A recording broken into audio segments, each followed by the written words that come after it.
In the meantime, I want to bring in the Deputy Opposition Leader, Sussan Ley. She joins us live from Perth. It's been a busy 24 hours for you as you've responded to this news. Can I just start with the prospect that Peter Dutton and you and the leadership of the Liberal Party and the Coalition say, OK, we'll take your change, but we'll also commit to honouring the tax cuts at the higher end as well. Is that something you'd consider?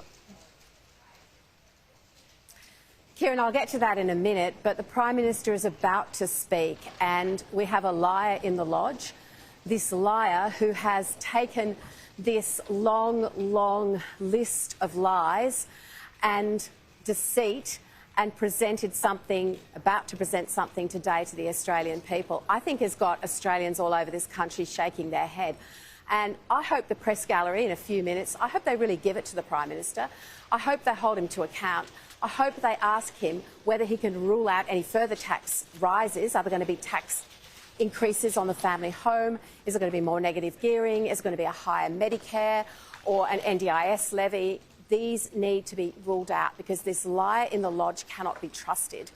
And all across this country, people are realising that this was the plan all along. Now, I'm in Western Australia. The members around me in the seats in Perth, in Tangney, in Swan, in Hasluck, in Pearce, they're all part of this betrayal to their constituents and to the Australian people. The member for Higgins, the member for Reid, they've also betrayed their people in standing for this lie at the last election. And in terms of that question I put to you, would you consider, I don't imagine the Coalition going to an election saying, we're going to take that $800 off someone on 90 grand a year.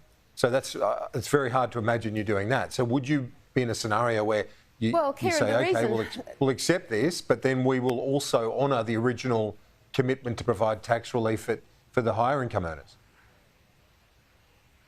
Kieran, the reason I started this interview on the Prime Minister's lie, because that is what today is all about. Now, there will be detail.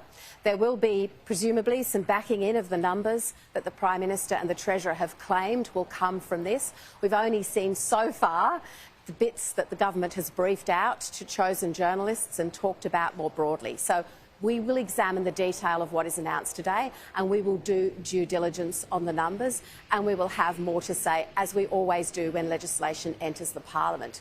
The point is that the Stage 3 tax cuts were a bipartisan position that Anthony Albanese held, only 48 hours ago, and that he is now tearing up in the full light of his lies and deceits in front of the Australian people today. This is pretty extraordinary, this deceit, this level of deceit. I don't think I've seen it. And, you know, the thing that Australians are going to try and come to terms with is that this was the plan all along. And if you can't trust Labor on this, what can you trust them on? This morning, the Treasurer said, well, trust is really important. And trust comes from people who do what they say they were going to do. And, you know, Anthony Albanese looked down the barrel of the camera on your program, I'm sure, Kieran, and said, my word is my bond. And all of that means nothing now. You know, this is pretty extraordinary. It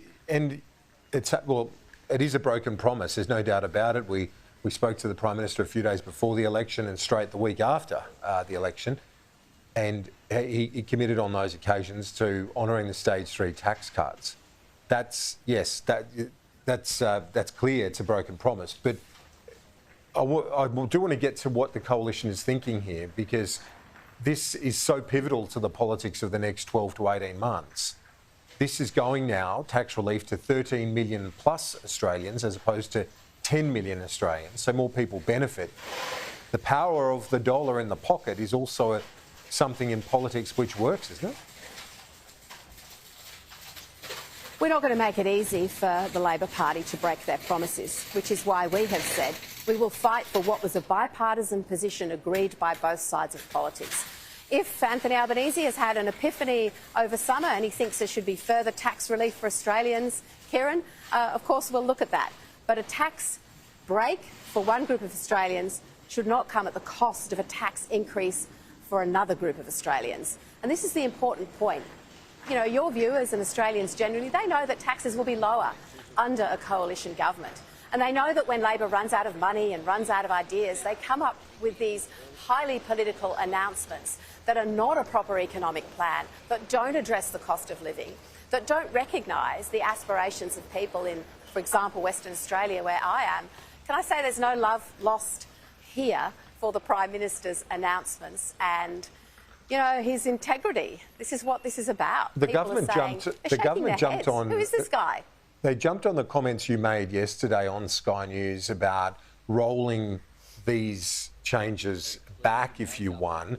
Just to wrap up today, can you clarify the position on that?